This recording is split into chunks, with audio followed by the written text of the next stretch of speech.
Más allá de los hechos anecdóticos, este es verdaderamente un día histórico. Y para analizar justamente la trascendencia de esta firma del acuerdo de paz entre las FARC y el gobierno colombiano, ya tenemos en estudios a Óscar Esquiapa, destacado internacionalista, además de profesor en Centrum Católica.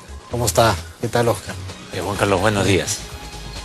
Obviamente, cuando hay tanto dolor, tanta sangre, durante tantos años acumulada, es difícil que haya unanimidad, ¿verdad? Para ti, ¿esta era la única salida posible, o el desenlace militar podría haber cabido todavía después de 50 años de lucha como alguna posibilidad de frenar y de derrotar a las FARC?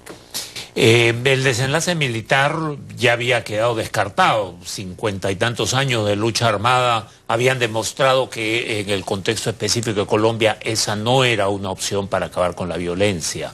Las negociaciones han tomado muchísimo tiempo, ha sido un proceso con reveses en el camino, pero han llegado hasta donde podían llegar. No hay una solución perfecta, pero lo alcanzado es aparentemente aceptable para la inmensa mayoría de colombianos, que este 2 de octubre se van a pronunciar al respecto, y es lo que razonablemente se podía alcanzar. Para los detractores se dice que se les ha dado mucho, ¿no? Se ha claudicado demasiado en las concesiones que se le dan a la FARC, el que tengan derecho a escaños durante los próximos 2 periodos, el que haya dinero que se les vaya a dar a algunos líderes para rehacer su vida, entre comillas, se está hablando de $8.000, y las penas benignas cuando estos colaboren con la justicia.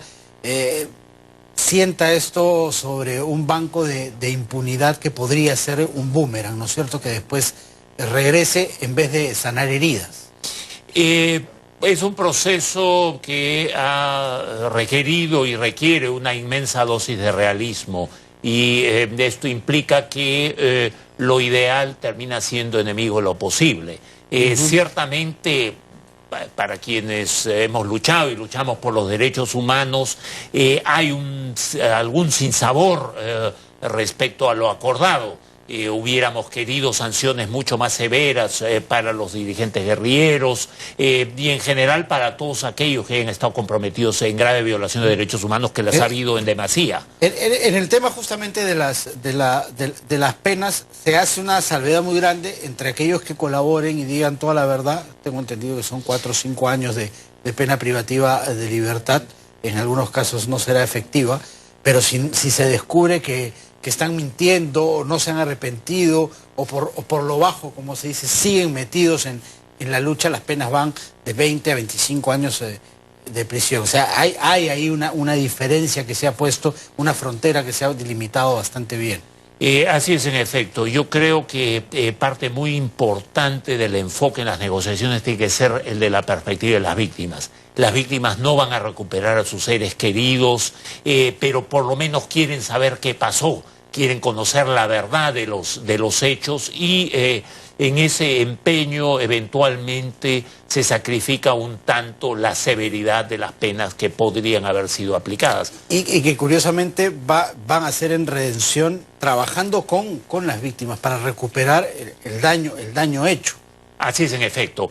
Es fundamental que estos acuerdos tracen una línea divisoria entre el Colombia de ayer con el Colombia del futuro. Y en esta perspectiva es fundamental garantizar que no se regrese a ese pasado de violencia, lo cual implica efectivamente esclarecer todo lo que pasó, las distintas responsabilidades, y a través de esfuerzos de colocar a las victimarias, a los victimarios trabajando con las víctimas, lograr algún proceso de reconciliación en la medida que sea posible. Esto tiene algunos precedentes en América Latina. El Salvador, por ejemplo, donde desde la democracia se logró un acuerdo de paz con Farabundo Martí, y no solo eso, creo que también se llegó a trabajar en la modernización del Estado en su conjunto a partir de este acuerdo de paz, donde además han trabajado varios peruanos desde Naciones Unidas, ¿verdad? Así es. Pero en Guatemala no resultó, y creo que se hizo desde la dictadura. Sí, y ahí no funcionó. Así es, son contextos distintos y yo creo que eso es sumamente importante, seguramente... Bueno, por lo menos en Colombia se hace partiendo también desde un sistema democrático. Así es, en efecto. ¿Eso ¿no te da optimismo a ti? Sin ninguna duda, sin ninguna duda. Yo creo que Colombia es un país con potencialidades impresionantes y finalmente zanjar este pasado de violencia le va a permitir a Colombia como país proyectarse muchísimo más en la escena internacional en muy diversos aspectos, los aspectos económicos, en los aspectos culturales, etcétera. Ahora, Pedro Pablo Kuczynski, llegando nada más en una entrevista que dio desde Colombia, hablaba de que las FARC estaban metidas en el business, refiriéndose al negocio del narcotráfico. Y no solamente el negocio como cuerpos de seguridad de los cárteles del narcotráfico, sino ya involucrados en la producción de cocaína. ¿Cuántas de esas fuerzas ya involucradas totalmente en la producción de droga querrán ingresar al mundo civil, entrar a la democracia, y cuántas se querrán quedar por conveniencia? Creo que esa es una pregunta muy pertinente, frente a la cual la respuesta tiene que ser categórica. No existe y no puede existir terreno de tolerancia para una organización armada que está entregada y que pretenda continuar con sus ilícitas ganancias a través del narcotráfico. Si llegara a ocurrir algunos hablaban eso, de ese doble juego, ¿no? Que tuvieran una doble cara, ¿verdad? Así es. Si eso llegara a ocurrir, todo el peso de la ley, de la justicia, toda la acción de las Fuerzas Armadas y de la Policía colombiana tendrá que afirmarse de modo enérgico, sin transacción alguna. Lo que ha sido la lucha armada que perseguía supuestamente objetivos de carácter ideológico, bajo visiones políticas que hoy son completamente obsoletas, no tienen relación alguna con la vinculación con el narcotráfico. Y en ese sentido, el pretender llamar actividades narcotráfico, seguirlas catalogando como guerrilla, es simplemente un contrasentido. Eso no se debe tolerar. Y eso nos afecta directamente, porque ya se habla de una migración a través de nuestra frontera, sobre todo por el lado de Leticia, hacia el Perú, de disidentes que no quieran entrar en la vida legal y que quieran seguir trabajando para el narcotráfico. Tenemos que estar atentos y ciertamente tenemos que cerrar completamente nuestras fronteras y tener tolerancia cero frente a cualquier migración que persiga objetivos delincuenciales. Y ese ciertamente es un riesgo del cual hay que ser conscientes, pero nuestras autoridades tienen que reaccionar y confrontarlo de modo categórico. Y lo interesante es analizar también cuál va a ser el mecanismo de reinserción social para esta gente, ¿no? De qué van a vivir después de haber pasado luchando en el monte prácticamente la totalidad de su vida, ¿no? ¿Cómo reintegrarse a la sociedad y ser una persona productiva?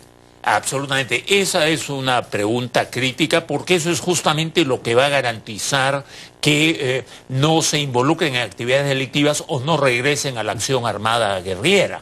De tal punto de vista, está en el máximo interés del Estado crear esas condiciones que permitan una reinserción productiva, desarrollando nuevo tipo de capacidades, teniendo oportunidades para ganarse la vida de un modo decente.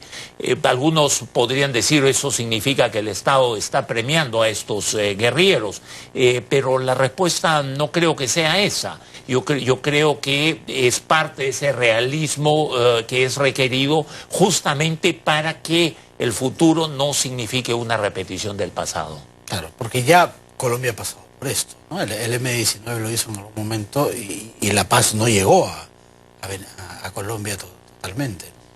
Digamos, el M-19 se desmovilizó, se incorporó al proceso político colombiano, no han estado ellos a partir de los acuerdos que en su momento tomaron, involucrados en acciones de lucha armada. pero efectivamente quedaron la FARC y el Ejército de Liberación Nacional, que son los que han continuado. Por último, para terminar, ¿crees que hay algún problema para que esto pase el referéndum? Bueno, la voluntad popular tiene que afirmarse, pero... Uribe está haciendo una fuerte campaña contra el no. Así es, en efecto. Pero, ¿tú crees que el sí se va a imponer? Yo creo que el optimismo, el ánimo constructivo de los colombianos y colombianas finalmente se va a imponer. El no de Uribe realmente es inconducente. Más político, ¿no? Es político y no lleva a ningún escenario constructivo. Ya las propias guerrillas han dicho, de la FARC, han dicho los líderes de la FARC, han dicho que no va a haber una renegociación de los acuerdos. De tal manera que esta es la oportunidad histórica que la sociedad y el Estado colombiano tienen que adoptar. Lo espera toda América Latina. Muchísimas gracias, Oscar, por haber estado con nosotros. Muchas gracias. Muchas gracias. Buenas tardes. Ahora vamos a repasar la